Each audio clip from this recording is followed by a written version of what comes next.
د انځر د ونې څخه عبرت واخلئ. کله چې د هغې څانګې غوټۍ ونیسي او پاڼې وکړي نو تاسو پوهیږئ چې اوړی رانږدې دی. په همدې ډول کله چې تاسو دا شیان ووینئ نو پوه شئ چې هغه وخت نږدې دی بلکې را رسېدلی دی.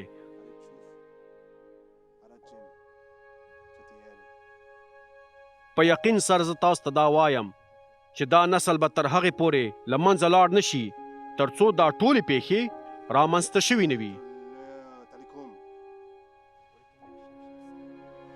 ځمکه او اسمان به له منځه لاړ شي خو زما خبرې به هېڅکله له منځه لاړې نه شي.